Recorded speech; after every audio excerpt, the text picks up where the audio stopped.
Hi ಎಲ್ರಿಗೂ ನಮಸ್ಕಾರ. ನಾನು ಇವತ್ತು ಮಾವಿನಕಾಯಿ ಚಿತ್ರಾನ್ನ ಯಾವ ರೀತಿ ಮಾಡೋದಂತ ತೋರಿಸ್ತಾ ಇದ್ದೀನಿ ನೋಡಿ. ಈ ಬೇಸಿಗೆಗಾಲದಲ್ಲಿ ಮಾವಿನಕಾಯಿ ಸೀಸನ್ ಬಂದರೆ ಎಲ್ರಿಗೂ ಮಾವಿನಕಾಯಿ ಚಿತ್ರಾನ್ನ ಅಂದರೆ ತುಂಬಾ ಇಷ್ಟ. ಈ ರೀತಿ ನೀವು ಮಾವಿನಕಾಯಿ ಚಿತ್ರಾನ್ನ ಮಾಡಿಕೊಂಡು ತಿಂದರೆ ತುಂಬಾ ಚೆನ್ನಾಗಿರುತ್ತೆ. ಬನ್ನಿ ಯಾವ ರೀತಿ ಮಾಡೋದಂತ ನೋಡೋಣ. ನಾನು ಇವಾಗ ಸ್ಟವ್ ಮೇಲೆ ಒಂದು ಪಾತ್ರೆ ಇಟ್ಕೊಂಡಿದ್ದೀನಿ. ಅದಕ್ಕೆ ಒಂದು 4ರಿಂದ 5 ಸ್ಪೂನಷ್ಟು ಎಣ್ಣೆ ಹಾಕ್ಕೊಂಡಿದ್ದೀನಿ. ಎಣ್ಣೆ ಬಿಸಿ ಆದಮೇಲೆ ನೀವು ಸಾಸಿವೆ ಜೀರಿಗೆ ಹಾಕ್ಕೊಳ್ಬೇಕು. ನೋಡಿ ಇವಾಗ ಎಣ್ಣೆ ಬಿಸಿ ಆಗಿದೆ. ನಾವಿವಾಗ ಸಾಸಿವೆ ಮತ್ತು ಜೀರಿಗೆನ ಹಾಕ್ಕೊಳ್ಳೋಣ. ನಾನಿಲ್ಲಿ ಮಾವಿನಕಾಯಿ ಚಿತ್ರಾನ್ನ ಮಾಡೋದಕ್ಕೆ ಒಂದು ಟೊಮೊಟೊ ಕಟ್ ಮಾಡಿ ಇಟ್ಕೊಂಡಿದ್ದೀನಿ, ಮತ್ತು ಮಾವಿನಕಾಯಿನ ತುರಿದು ಇಟ್ಕೊಂಡಿದ್ದೀನಿ, ಮತ್ತು ಈರುಳ್ಳಿನ ಕಟ್ ಮಾಡಿ ಇಟ್ಕೊಂಡಿದ್ದೀನಿ, ಕೊತ್ತಂಬರಿ ಸೊಪ್ಪು ತೊಗೊಂಡಿದ್ದೀನಿ, ಮತ್ತು ನೋಡಿ ಉದ್ದಿನಬೇಳೆ, ಕಡಲೆಬೇಳೆ ಮತ್ತು ಕಡಲೆ ಬೀಜನ ತೊಗೊಂಡಿದ್ದೀನಿ. ಇವಾಗ ಎಣ್ಣೆ ಎಲ್ಲ ಸಾಸಿವೆ ಮತ್ತು ಜೀರಿಗೆ ಫ್ರೈ ಆದಮೇಲೆ ಕಡಲೆಬೇಳೆ, ಉದ್ದಿನಬೇಳೆ ಮತ್ತು ಕಡಲೆ ಬೀಜ ಅಂದರೆ ಶೇಂಗಾ ಎಲ್ಲ ಹಾಕಿ ಚೆನ್ನಾಗಿ ಫ್ರೈ ಮಾಡ್ಕೊಳ್ಳಿ. ಇವಾಗ ನೀವು ಸ್ಟವ್ನ ಲೋ ಫ್ಲೇಮಲ್ಲಿ ಇಟ್ಕೋಬೇಕು. ಚೆನ್ನಾಗಿ ಇದೆಲ್ಲ ಫ್ರೈ ಆಗಬೇಕು. ಇದು ನೋಡಿ ನೀಟಾಗಿ ಚೆನ್ನಾಗಿ ಗರಿ ಗರಿಯಾಗಿ ಫ್ರೈ ಆಗೋ ಥರ ಲೋ ಫ್ಲೇಮಲ್ಲಿ ಇಟ್ಕೊಂಡು ಫ್ರೈ ಮಾಡ್ಕೊಳ್ಬೇಕು. ಇವಾಗ ಇದೆಲ್ಲ ಚೆನ್ನಾಗಿ ಫ್ರೈ ಆಗಿದೆ ಅಂದಮೇಲೆ ನಾವು ಕಟ್ ಮಾಡಿ ಇಟ್ಕೊಂಡಿರೋ ಮೆಣಸಿನ್ಕಾಯಿನ ಹಾಕ್ಕೊಳ್ಳೋಣ. ನಾನಿಲ್ಲಿ 4ರಿಂದ 5 ಮೆಣಸಿನ್ಕಾಯಿನ ಉದ್ದುದ್ದಾಗಿ ಕಟ್ ಮಾಡಿ ಹಾಕ್ಕೊಂಡಿದ್ದೀನಿ. ಅದಾದಮೇಲೆ ಕರಿಬೇವು ಸೊಪ್ಪನ್ನ ಹಾಕ್ಕೊಂಡಿದ್ದೀನಿ. ಇವಾಗ ಮತ್ತೆ ಒಂದು ಸರಿ ಚೆನ್ನಾಗಿ ಮಿಕ್ಸ್ ಮಾಡ್ಕೊಳ್ತಾ ಇದ್ದೀನಿ ಎಲ್ಲನೂ. ಇವಾಗ ನಾವು ಕಟ್ ಮಾಡಿ ಇಟ್ಕೊಂಡಿರೋ ಈರುಳ್ಳಿನ ಹಾಕ್ಕೊಳ್ಳೋಣ. ನಾನು ಈರುಳ್ಳಿನ ಇಲ್ಲಿ ಉದ್ದುದ್ದಾಗಿ ಕಟ್ ಮಾಡಿ ಇಟ್ಕೊಂಡಿದ್ದೆ. ಒಂದು ಈರುಳ್ಳಿ ಹಾಕ್ಕೊಂಡಿದ್ದೀನಿ. ಇವಾಗ ಮತ್ತೆ ಒಂದು ಸರಿ ಚೆನ್ನಾಗಿ ಮಿಕ್ಸ್ ಮಾಡ್ಕೊಳ್ಳಿ. ಇವಾಗ ಈರುಳ್ಳಿ ಚೆನ್ನಾಗಿ ಫ್ರೈ ಆಗಬೇಕು, ಅಲ್ಲಿವರೆಗೂ ಚೆನ್ನಾಗಿ ಮಿಕ್ಸ್ ಮಾಡ್ಕೊಳ್ಳೋಣ. ನಾನು ಮಾವಿನಕಾಯಿನ ತುರಿದಿಟ್ಕೊಂಡಿದ್ದೀನಿ ನೋಡಿ. ಮಾವಿನಕಾಯಿ ಚಿತ್ರಾನ್ನ ಆಗಿರೋದ್ರಿಂದ ಮಾವಿನಕಾಯಿನ ಸ್ವಲ್ಪ ಜಾಸ್ತಿನೇ ಹಾಕ್ಕೊಳ್ಳಿ. ಹುಳಿ ಚೆನ್ನಾಗಿ ಟೇಸ್ಟ್ ಬರುತ್ತೆ.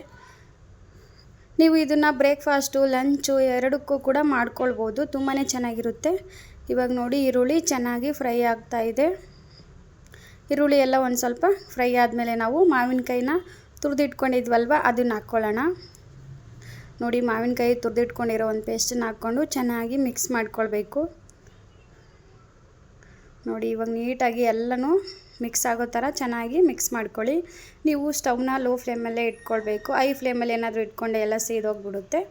ಕಮ್ಮಿ ಫ್ಲೇಮಲ್ಲಿ ಇಟ್ಕೊಂಡು ಚೆನ್ನಾಗಿ ಎಲ್ಲನೂ ಫ್ರೈ ಮಾಡ್ಕೊಳ್ಳಿ. ಇದಾದಮೇಲೆ ಇವಾಗ ಟೊಮೊಟೊನ ಹಾಕ್ಕೊಳ್ತಾ ಇದ್ದೀನಿ. ನಾನು ಒಂದು ಟೊಮೊಟೊನ ಕಟ್ ಮಾಡಿ ಇಟ್ಕೊಂಡಿದ್ದೆ. ಇವಾಗ ಟೊಮೊಟೊ ಹಾಕ್ಕೊಂಡು ಚೆನ್ನಾಗಿ ಮಿಕ್ಸ್ ಮಾಡ್ಕೊಳ್ಳೋಣ. ನೋಡಿ ಟೊಮೊಟೊ ಸಾಫ್ಟ್ ಆಗಬೇಕು, ಅಲ್ಲಿವರೆಗೂ ಚೆನ್ನಾಗಿ ಮಿಕ್ಸ್ ಮಾಡ್ಕೊಳ್ಳೋಣ. ಚಿತ್ರಾನ್ನ ಅಂದರೂ ಎಲ್ಲರೂ ಇಷ್ಟಪಟ್ಟು ತಿಂತಾರೆ ಅಲ್ವಾ. ಸೊ ಈ ರೀತಿ ಚಿತ್ರಾನ್ನ ಮಾಡಿಕೊಡಿ, ತುಂಬಾ ಇಷ್ಟಪಟ್ಟು ತಿಂತಾರೆ. ನೋಡಿ ಇವಾಗ ಟೊಮೊಟೊ ಸಾಫ್ಟ್ ಆಗಿದೆ. ಇವಾಗ ನಾವು ಉಪ್ಪು ಹಾಕ್ಕೊಳ್ತಾ ಇದ್ದೀನಿ. 1 ಸ್ಪೂನಷ್ಟು ಉಪ್ಪು ಹಾಕ್ಕೊಂಡಿದ್ದೀನಿ. ಮತ್ತು ನಿಮ್ಗೆ ಏನಾದರೂ ಕಮ್ಮಿ ಅನಿಸಿದರೆ ಆಮೇಲೆ ಹಾಕ್ಕೊಳ್ಬೋದು. ಜಸ್ಟ್ ನಾನು ಇವಾಗ 1 ಸ್ಪೂನ್ ಹಾಕ್ಕೊಂಡಿದ್ದೀನಿ. ಚೆನ್ನಾಗಿ ಮಿಕ್ಸ್ ಮಾಡ್ಕೊಳ್ಳಿ ಎಲ್ಲನೂ. ಇವಾಗ ನಾನು ಕಟ್ ಮಾಡಿ ಇಟ್ಕೊಂಡಿರೋ ಕೊತ್ತಂಬರಿ ಸೊಪ್ಪನ್ನ ಹಾಕ್ಕೊಳ್ತಾ ಇದ್ದೀನಿ.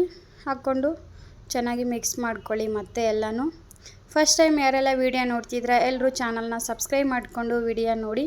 ವಿಡಿಯೋ ಇಷ್ಟ ಆದರೆ ಲೈಕ್ ಮಾಡಿ, ಕಮೆಂಟ್ ಮಾಡಿ, ಮತ್ತು ಚಾನಲ್ನ ಸಬ್ಸ್ಕ್ರೈಬ್ ಮಾಡ್ಕೊಳ್ಳಿ. ಇವಾಗ ನೋಡಿ ಒಂದು ಅರ್ಧ ಸ್ಪೂನ್ ಇಲ್ಲ 1 ಸ್ಪೂನಷ್ಟು ಅರಿಶಿನ ಪುಡಿನ ಹಾಕ್ಕೊಂಡಿದ್ದೀನಿ. ಚೆನ್ನಾಗಿ ಮಿಕ್ಸ್ ಮಾಡ್ಕೊಳ್ಳಿ. ನೀವು ಕೂಡ ಈ ರೆಸಿಪಿನ ಟ್ರೈ ಮಾಡಿ, ಯಾವ ರೀತಿ ಬಂತು ಅಂತ ಕಮೆಂಟ್ ಹಾಕಿ. ನೋಡಿ ಇವಾಗ ಚೆನ್ನಾಗಿ ಎಲ್ಲ ಮಿಕ್ಸ್ ಆಗೋ ಥರ ಅರಿಶಿನ ಪುಡಿ ಹಾಕಿದ್ಮೇಲೆ 1 ನಿಮಿಷ ಇಲ್ಲ 1 ನಿಮಿಷ ಚೆನ್ನಾಗಿ ಫ್ರೈ ಮಾಡಿಕೊಂಡ್ರೆ ಸಾಕು, ಹುಳಿ ರೆಡಿ ಆಗಿಬಿಡುತ್ತೆ. ಇವಾಗ ನೋಡಿ ಎಲ್ಲ ಚೆನ್ನಾಗಿ ಫ್ರೈ ಆಗಿದೆ. ನಾವು ಎಣ್ಣೆ ಕಮ್ಮಿನೇ ಹಾಕ್ಕೊಂಡಿದ್ದೀನಿ. ನಿಮ್ಗೆ ಎಣ್ಣೆ ಏನಾದರೂ ಜಾಸ್ತಿ ಬೇಕಂದರೆ ಇನ್ನೂ ಸ್ವಲ್ಪ ಕೂಡ ಹಾಕ್ಕೊಳ್ಬೋದು. ಇವಾಗ ಇದು ರೆಡಿ ಆಯಿತು. ನಾನು ರೈಸ್ ರೆಡಿ ಮಾಡಿ ಇಟ್ಕೊಂಡಿದ್ದೆ ನೋಡಿ. ಇವಾಗ ರೆಡಿ ಆಗಿರೋ ಒಂದು ಗೊಜ್ಜಲ್ಲಿ ಏನು ಮಾಡಿ ರೆಡಿ ಮಾಡಿ ಇಟ್ಕೊಂಡಿರೋ ವೈಟ್ ರೈಸ್ನ ಹಾಕಿ ಚೆನ್ನಾಗಿ ಮಿಕ್ಸ್ ಮಾಡ್ಕೊಳ್ಳಿ. ಅನ್ನನ ತಣ್ಣಗಾಗಕ್ಕೆ ಬಿಡಿ. ಒಂದು ಸ್ವಲ್ಪ ತಣ್ಣಗಾದ್ಮೇಲೆ ನೋಡಿ ಈ ಥರ ಮಿಕ್ಸ್ ಮಾಡ್ಕೊಂಡ್ಬಿಡಿ. ನಿಮಗೆ ಎಷ್ಟು ಅನ್ನ ಬೇಕೋ ಅಷ್ಟು ಹಾಕ್ಕೊಂಡು ಚೆನ್ನಾಗಿ ಮಿಕ್ಸ್ ಮಾಡ್ಕೊಳ್ಬೇಕು ಎಲ್ಲನೂ.